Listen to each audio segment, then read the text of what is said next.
Therefore, in tantric commitments, when you reach a tantric level where you can get one of the Maha Anuttara Yoga Tantras, example Vajrayogini, example Hiruka or Chakra Sambhara or Kala Chakra, if you can receive one of those initiations, there are certain commitments that go along with that. For example, holding one's 3 sets of vows. The Mahayana and the Bodhisattva vows, along with the Hinayana vows. When you hold your vows and you do your daily sadhana commitments, and you do your tok. Once you have those, once you take a Maha Anuttara Yoga initiation, and you hold your vows, you do your sadhana, it is a transformation. It is a method for you to transform your whole reality. I read up on Tantra these past few days, and increased faith was gained in me, more, even a little bit more knowledge. I don't have much, but more, it increased. And when we hold our Tantra commitments, such as our tok commitments, and we do it in a group, it's very transformational. And to have any priorities or commitments more important than one's tantric practice, one's tantric vows and sadhana and tok, anything more than that, it is invalid already. Because within the Buddhistic practice, tantric commitments are the highest. That is why you learn them last. That's why Vajradhara appears to you secretly later. Shakyamuni appears first. So those of us who have tantric initiations of the tantric nature, holding our vows, doing our sadhanas, and doing our tok is of the utmost importance. If you are substituting that with any other practice, it is wrong. Wrong. If you want to add if you want to have any other practice, that can be added to it, but the priority must be Tantra. Why? Why? Some of us may say that, oh, I wasn't ready when I took it, I didn't understand. But that's not the Buddha's fault. That's your own fault. So you have to work together with it. That's what Geshe Tsurim Gyaltsen said in America. He said we should practice Sutra and Tantra simultaneously because life is short and too much distractions. Well, life now and life 100 years ago and 200 years ago is pretty much the same up to about 80 years. But what he meant by that was now we have more distractions, much more distractions. So therefore, to put away our tantric commitments to the side and to substitute that with another practice, to say that that's more important, that is absolutely wrong. That is absolutely wrong. How can we go to the top of the stairs and we're about to enter the door to enlightenment, and then we say, oh, no, I don't want to walk the next step. I want to go backwards and walk here again and then walk back up again. Ridiculous. If we wish to take tantric empowerments, some of us have, you have to understand, go all the way with it. Practice it all the way. Go all the way. And don't make any other priorities more important than your tantric commitments. I did that when I was in the United States. When I was in my late teens, 18, 19, 20, 21, I would work 6 days a week, well, 5.5 days a week. And then I would do, that time I did a Vajrayogini retreat. And that Vajrayogini retreat took me a year to finish 100,000, where it normally takes maybe a month, 3 weeks, 2 weeks, depending on your practice. It took me 1 year to finish that.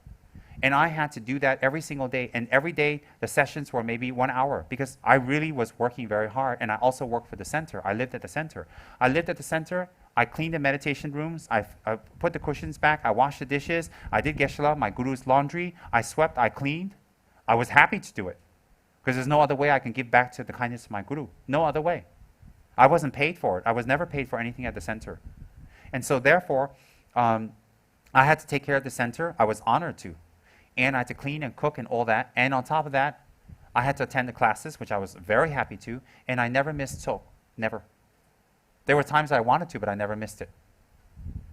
And if I missed it, I did it myself. I learned how to do it myself perfectly. I didn't wait for someone to teach me. I learned it myself perfectly. Why? It's not about what other people think about me. It's about my commitment with my guru and my yidam. And I would do my tok. I would do my retreats. And it took me a year to finish. Because I can just do 1 session a day instead of the 4 normal sessions. And on weekends, I spent more time, Sundays. But on Saturdays, even though it was a half day, I still did my retreat and I still had a good time. Let me make a confession here. Dear Buddha, I have sinned. I'd go out clubbing.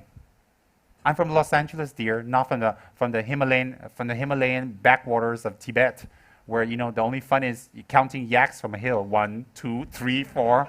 3,462 yaks, let's go home. This is boring. I'm from Los Angeles, dearie. Los Angeles. The modern day Sodom and Gomorrah. I don't care where you're from. Some of you guys are Europeans or whatever. You think your cities are fabulous. No, no, no, no, no. Los Angeles, my dear. And there, you know how many clubs? And when I was a teeny bopper, before 18, I go to the teeny bopper clubs. Coca-Cola and root beer, that was it. But it doesn't matter. And then when I reached 18, well, before 18, I borrowed my friend's identification. And trust me, I paid a heavy price to lie to them to say, that's me, that's me. And I go into these clubs and have a great time. I didn't drink or do drugs or nothing like that, but everything else. But anyway, I won't tell you right now. I never took drugs. I never drink. I never smoke. I don't like it, but I also had vows. But I did everything else. I had a great time. You know, it was the Calvin Klein days, where Brooke Shields would hang upside down and tell you, the only thing that would take me away from my Calvin Kleins is another pair. Hee hee. And I'm like, oh, how influential she was to all of us. And then there was, of course, Vidal Sassoon. But we didn't really wear that because that was a little girly. And of course, there was Gloria Vanderbilt. Do you remember her? Gloria Vanderbilt. Nobody wore that because nobody wanted to wear a swan. But anyways, it was the Vidal Sassoon days and Calvin Klein days. I don't know where I borrowed from my friends one of those designer jeans. And you know, when you get ready, you actually lay down flat on the ground to zip it up. I did. I lay down flat to zip it up. And someone had to help you up. It's that tight. That was the era. And let me tell you, I was a 29 waist. I'm 29 and a half now. But anyways, I was a 29 waist. 29:34. That was my whatever. And I had a great time. So I had my friends all come over, and I asked them what I would wear. And I parade in and out of my closet and try all different kinds of outfits so I look great. And then we go out partying. We have a good time. Oh, there's so many clubs that fun. We go club hopping. We go to 4 or 5 clubs. I know this is a little sick. I'll be on the podium, you know, doing mantras and visualize myself as some tantric deity and dancing, having a great time. I'll bless everybody here as a fantasy. I mean, it was an valid reason to have fun, so I wouldn't feel guilty. So can you imagine I was on a podium visualizing myself as Yamataka, blessing everybody here? See, it's a tantric reason I'm here. I fooled everybody but my guru. He looked at me as tantric, dearie, tantric. Geshe was very kind. He didn't openly say, he said, oh yes, tantric. Anyways, then I'd go home after the club. Yeah, I would literally go home. 3, 4 a.m., I crawl back home and I do one session of my Vajrayogini retreat. I set up the offerings, set up the sensory offerings, the tormas, everything. And I purify the room. I slide out of my Calvin Kleins. Literally slide out. Oh God, it was so, you know, you had to lay down and unzip it. When you took it off, you could breathe. You were like, you can literally, that's the style that time. And dearie, I didn't have 1 ounce of fat on me at that time. Not 1 ounce. Not 1 ounce. So in any case, I slide out of my jeans. And then, you know, in the 80s, it was hair. It was all hair. It was all about the hair. It would take me an hour to get ready for the hair. And it came out wrong. I'm not kidding. You know, you sit there and blow dry. It was very long and be different colors. And you blow dry it this way, that way, this way, that way. And it'd be like, you look great. Like, I don't know, Duran Duran, you know, that kind of look? Or Adam Ant. It was all about the hair. So I come home, wash off all the hair products you put on there to keep it the way it looked fat. I mean, you look like crap, but your hair is still great at night. And you come home, you wash all that crap out of your hair. You slide out of your jeans. And then you sit down and you try not to think about all the fun you had. And sometimes you're able to focus, and then I do my retreat. What am I trying to tell you? I'm the same as all of you. Exactly the same. I want to have a good time too. I have plenty of good times. And I did all the stuff that you guys did, probably more than some of you. But anyway, my point is I had a great time, but I still did my retreats. I still attended SOAP. I still worked. And I finished my retreat. It took me 1 year. Let me tell you, towards 6 or 7 months, I was like screaming. I was like, oh God, I wish I can finish. I wish I can finish. You know why? Let me tell you about those retreats. You have to do the practice exactly in the same seat that you started. You can't move the seat. You can't move to another area. And there are certain tormas that you need to put. For this practice, you can't even move the tormas. The tormas has to stay exactly like that. So when you clean, you got to clean around it. So your seat and your tormas have to be exactly the same. You can't move. And you have to do your practice on that seat. There's a reason for it. So you have to keep coming back. I can't do my practice. Sometimes we went to Long Beach, or sometimes we drove away to San Fernando Valley, or we drove away to Orange County, or wherever. There's 2-3 hours drive away with friends to go partying or funning or whatever, or have fun or whatever. And I would actually have to drive back. I didn't have money for taxis. I had to drive back or take a rotten 4 or 5 buses back, transfer, to come and do my retreat. And I had to do it on that seat. It took me a year. And sometimes I would resent it. Sometimes I'd go, oh God. You know, look at Vajragini, you want to take her neck. Go, whoa, whoa, whoa, whoa, whoa. Yeah, I would think like that. I mean, I have just evil mind just as anybody else. I want to strangle her. I was like, why so many rules? Why don't you make it easy? I thought you were a Buddha. And sometimes you'd be really happy. Anyway, I finished it. I come back and do it. And you have to do 1 session before you fall asleep. You can do it 2 ways, either before 12, but I debated with my guru. I said, there's no clocks in Tibet. How do you know it's 12 o'clock? He said, yeah, don't ask me all kinds of stupid questions. Before you sleep. Did you have clocks in Tibet? It was my big issue. So I would do it before I slept. So sometimes before 6 a.m., before 7 a.m., sometimes before 9 a.m., because I crawled back home Sunday morning at 7 a.m. But I would do it. And that's how I did my Tarachitamani retreat. That's how I did my Avalokiteshvara retreats. And I did the fire pujas with my teacher. The pressure was very great because sometimes Geshe-la would put actually a timing on when we would do the fire puja. The fire puja is the conclusion of the retreat. An offering, a celebration. Conclusion. And Geshe-la was very, very harsh to me. Now I know why when I mistook. Very, very harsh. I don't have the right to be harsh to anyone, and no one here has the right to be harsh to anyone. But we have to be careful with ourselves. But I have tremendous faith in my guru. So if he's harsh to me, it's a blessing. I don't lose confidence and faith. These days, if the guru gives you a slight wrathful look, the guru gets a slap. You mean you're not attending talk? No, what are you going to do about it? Oops. Sorry, you're holding. Oh, you dare not. These days, gurus get slapped and shouted at. And did you hear about the guru counseling sessions they have these days? They go to psychologists. Hi, my name is Tsem Rinpoche and I'm a guru. And I have to go for counseling because I have these fears of being slapped and abused by students. It's very different than before. Very, very different. These days, Milarepa and Marpa. You know what Milarepa went through with Marpa? If Marpa was around today, he'd be arrested. He'd be arrested and put away for counseling and probably, stay in jail for many years. And then he would tell the court judge, but I'm trying to purify my students so he can be a Buddha. Yeah, right. That's it. They throw away the key. Imagine if Marpa was around today. How about Tilopa and Naropa? You guys should know about that. If Naropa was around, Tilopa was around, Naropa would be going for counseling. Tilopa would be in jail with Marpa. How are you? What'd you do? Think about it. So these days, if gurus dare tell students off or mention that they might be wrong, that's a biggie. What do you mean I'm wrong? I have my opinions too. And you dare not.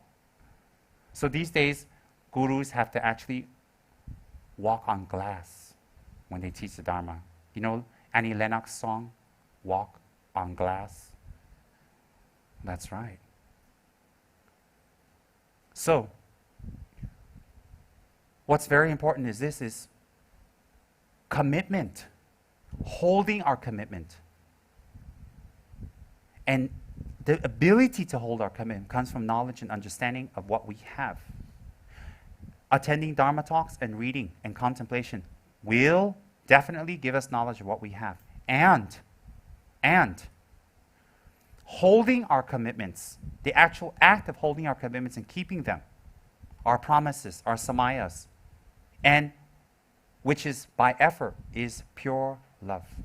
If you do your talk commitments, if you do your sadhana, if you do your practice in sadhanas, if you have guru devotion, it is love of what? Love of all sentient beings. Why is that? You wish, Dichirdu, for this reason I wish to become a fully enlightened being, therefore I will engage in this practice. If you read any higher tantric practices, the first line is visualization, refuge. After that is generation of the Bodhi mind. Any sadhana, any tradition, definitely. So therefore, if that's so important, if we keep our commitments in sadhana, our practices, if we keep that, it is definitely love. What kind of love? Love of all sentient beings. That means you've reached that level to practice Tantra. If you say, I haven't reached that level, I'm not going to do it, you already got initiation. So you need to continue. You can't just say, oh, hi, Vajragini, I love you, but I'm not ready for you. See you later. Put it in the closet with the rest of yourself. You can't. And some of us, I tell you, you need to come out. And that's right. Commitment is love. Keeping effort is love. Not having effort and giving up and breaking commitment and breaking our promises to other people, whether it's high or low, is not love. It means we don't love ourselves and love others. I've explained to you why. This book's explaining to you why. This book is not about guru devotion. This book is about finding the guru within yourself. When I read this, it's not about some weird Eastern practice of devoting yourself to some weird Eastern guy from Tibet. No, I don't find that at all. If you read in between the lines and deeper. These beautiful people have wonderful experiences. And I see them as who they are, as they are, but they're mind transforming. I don't see anybody here saying, oh, I have to be Tibetan, I have to drink this, I have to eat this, I have to do this. Nothing. I see them being who they are, and that's a good trend. So I want to emphasize that this book is about effort.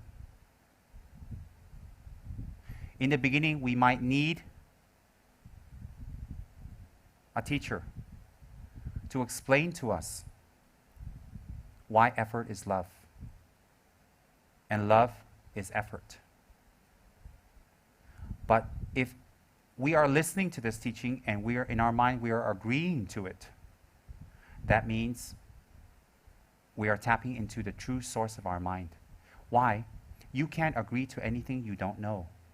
You can't agree to anything that's not the truth. And what is true is already inherent in you, according to Lord Buddha. Already inherent in you. So a teacher helps us to find the teacher within us in the beginning. To look for a teacher without a teacher in the beginning is pretty hard. That's like saying I want to be an engineer, but I don't need a teacher, a university, or books. I'm going to go under a tree and meditate. Pretty impossible. Pretty impossible, even for worldly knowledge. Now, lineage, very important. In these 5 chapters, very important. 2 is effort. Effort is very important. Not to give up. Not to give up on yourself, not to give up on others. Very important. To keep our promises, to keep our commitments. To say, to do what we're going to say. To do what we have said. Why is that important? In normal life, that's important. In spiritual practice, it's even more important. Why? You're making solemn vows to the enlightened beings. Example, when you take refuge.